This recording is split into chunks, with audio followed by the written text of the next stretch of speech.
श्री कृष्णकुमार सिंह जी अंध उद्योग शाळा भावनगर। मारी शाळा KKBS यूट्यूब चैनल में धुरका जयंतीभाईना जय जिनेन्द्र। धोरण 3 विषय कल्चर एटले के गुजराती 1 થી 5 पाठनी प्रश्नावली मूकूं छुं। विद्यार्थी मित्रों मौखिक परीक्षा की तैयारी माटे आ प्रश्नावली मूकूं छुं। तो बाळको बराबर समझजो प्रश्नों ने एना अने तेना उत्तर पण बराबर आपजो।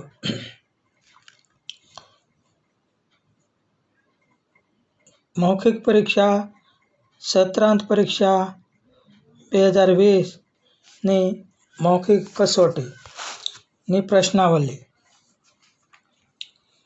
प्रश्न 1 वांदरानुं नाम शुं हतुं? फरी वखत प्रश्न 1 वांदरानुं नाम शुं हतुं? जवाब 1 वांदरानुं नाम चटपट हतुं। वांदरानुं नाम चटपट हतुं। प्रश्न नंबर 2 ठंडीथी बचवा वांदराए शुं कर्युं? फरी वखत प्रश्न नंबर 2 ठंडीथी बचवा वांदराए शुं कर्युं? जवाब छे ठंडीथी बचवा वांदराओए मरचानुं तापणुं कर्युं। जवाब 2 ठंडीथी बचवा वांदराओए मरचानुं तापणुं कर्युं। प्रश्न 3 सुग्री वांदरानी चिंता केम छोड़ी दीधी? फरी वखत प्रश्न नंबर 3 सुग्रीए वांदरानी चिंता केम छोड़ी दीधी? जवाब सुग्रीए वांदरानी चिंता छोड़ी दीधी कारण के सुग्रीनी वारंवारनी सलाह छतां वांदराओए घर न बनाव्युं ते न ज बनाव्युं। फरी वखत जवाब बोलूं छुं। सुग्रीए वांदरानी चिंता छोड़ी दीधी कारण के सुग्रीनी वारंवारनी सलाह छतां वांदराए घर न बनाव्युं ते न ज बनाव्युं। प्रश्न 4 सुग्रीनुं नाम शुं हतुं? फरी वखत प्रश्न 4 सुग्रीनुं नाम शुं हतुं? जवाब सुग्रीनुं नाम चटपट हतुं। जवाब 4 सुग्रीनुं नाम चटपट हतुं। प्रश्न 5 वादळाए एवुं शुं कर्युं के तमने सौथी वधु गम्युं? फरी वखत प्रश्न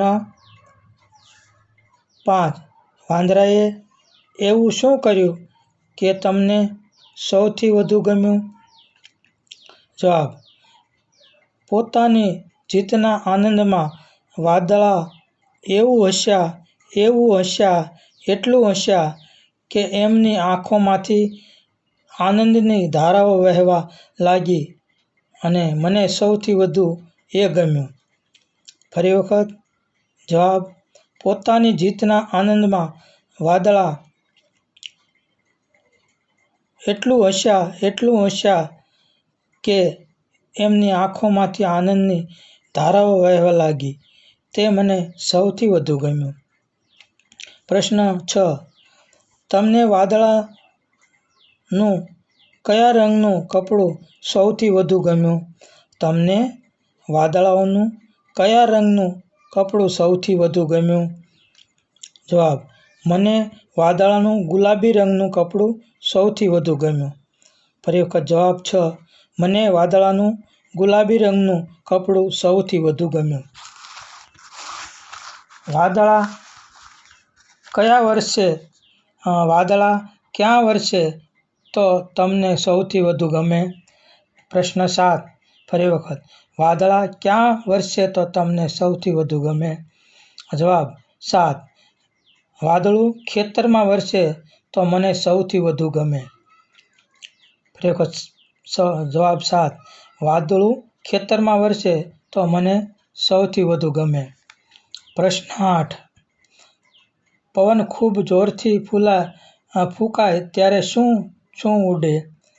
ફરી વખત, પ્રશ્ન 8. પવન ખૂબ જોરથી ફૂંકાય ત્યારે શું શું ઉડે? જવાબ 8.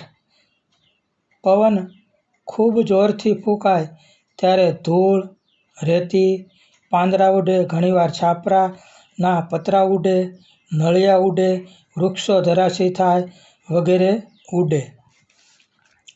પ્રશ્ન 9.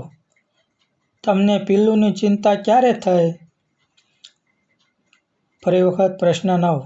તમને પિલ્લુની ચિંતા ક્યારે થઈ? જવાબ: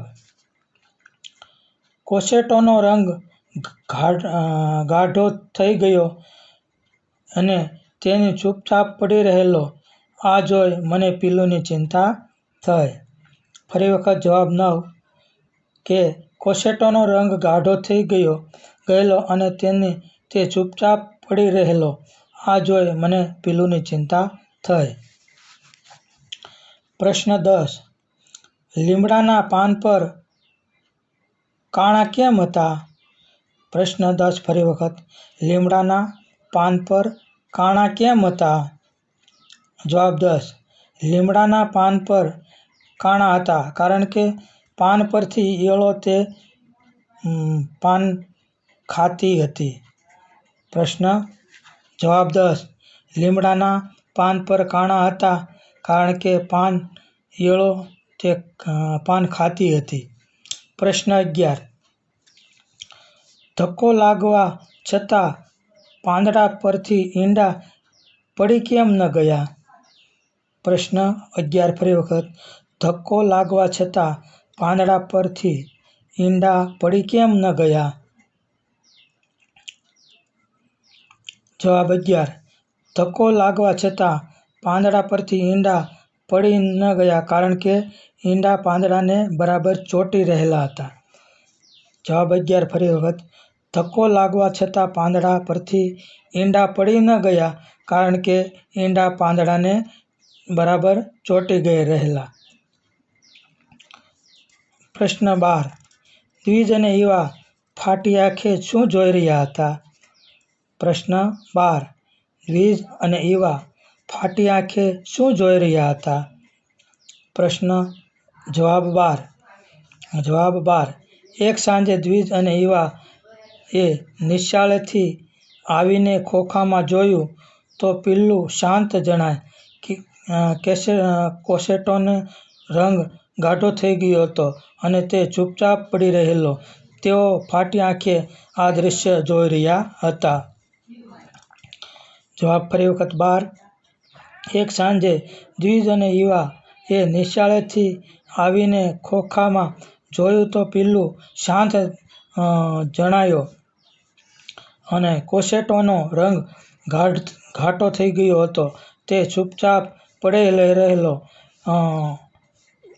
તેઓ ફાટી આંખે આ દ્રશ્ય જોઈ રહ્યા હતા. પ્રશ્ન 13.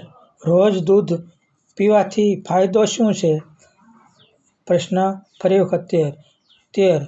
રોજ દૂધ પીવાથી શું ફાયદો થાય છે? જવાબ: રોજ દૂધ પીવાથી શરીરમાં શક્તિ આવે છે. જવાબ 13. રોજ દૂધ પીવાથી શરીરમાં શક્તિ આવે છે. પ્રશ્ન 14. મમ્મી પપ્પાના ઘરથી કઈ કઈ ઋતુઓથી બચી શકાય છે?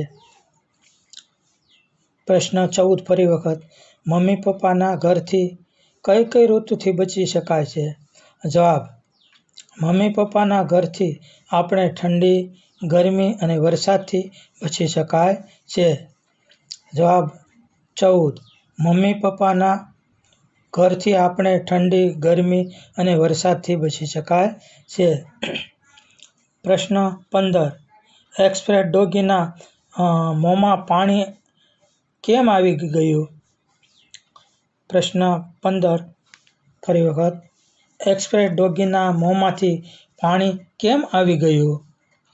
જવાબ 15. એક્સપ્રેસ ડોગીને મોંમાં પાણી આવી ગયું એટલા માટે કે કારણ કે સસલું ત્યાંથી દોડતું નીકળ્યું હતું. જવાબ 15. એક્સપ્રેસ ડોગીને મોંમાં પાણી આવી ગયું એટલા માટે કારણ કે સસલું ત્યાંથી દોડતું નીકળ્યું હતું.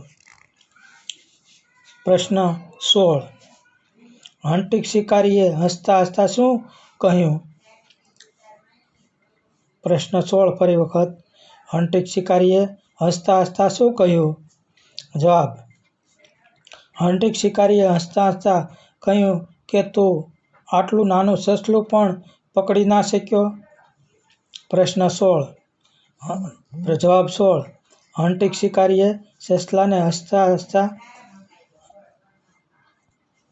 કહ્યું કે તું આટલું નાનું સસલું પણ પકડી ના શક્યો? પ્રશ્ન 17.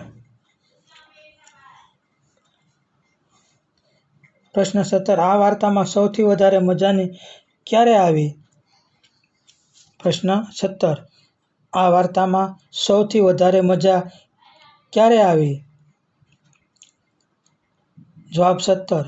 જગ્ગુની પકડ છૂટી ગઈ, બધા જ વાંદરા ધબ દઈને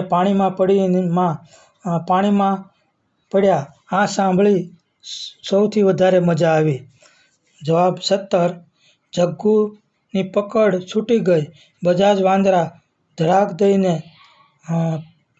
પાણીમાં પડ્યા, આ સાંભળીને સૌથી વધારે મજા આવી. પ્રશ્ન 18. તમને કયું વાંદરું સૌથી વધારે ગમ્યું? પ્રશ્ન 18. તમને કયું વાંદરું સૌથી વધારે ગમ્યું? જવાબ, મને જગ્ગુ વાંદરું સૌથી વધારે ગમ્યું. જવાબ 18. મને જગ્ગુ વાંદરું સૌથી વધારે ગમ્યું. 19. પાણીમાં પડેલો ચાંદો તરતો હશે કે ડૂબી ગયો હશે? ફરી વખત પ્રશ્ન 19. પાણીમાં પડેલો ચાંદો તરતો હશે કે ડૂબી ગયો હશે? જવાબ, પાણીમાં પડેલો ચાંદો એ આકાશમાં ચાંદોનું પ્રતિબિંબ છે, તે તરે નહીં કે ડૂબે નહીં. ફરી વખત જવાબ 19. પાણીમાં પડેલો ચાંદો એ આકાશમાંના ચાંદાનું પ્રતિબિંબ છે કે તે તરે પણ નહીં અને ડૂબે પણ નહીં. પ્રશ્ન 20. બચ્ચાને એવું કેમ લાગ્યું કે ચાંદો પાણીમાં પડી ગયો હશે? બચ્ચાઓને એવું કેમ લાગ્યું કે ચાંદો પાણીમાં પડી ગયો હશે? પ્રશ્ન 20. એનો જવાબ 20.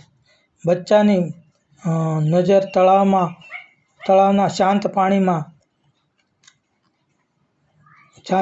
રહેલા ચાંદાના પ્રતિબિંબ પર પડી, આથી બચ્ચાને લાગ્યું કે ચાંદો પાણીમાં પડી ગયો છે. જવાબ 20. બચ્ચાની નજર તળાવમાં શાંત જળમાં રહેલા ચાંદાના પ્રતિબિંબ પર પડી, આથી બચ્ચાને લાગ્યું કે ચાંદો પાણીમાં પડી ગયો છે. તો આ પ્રશ્નાવલી મૂકી છે.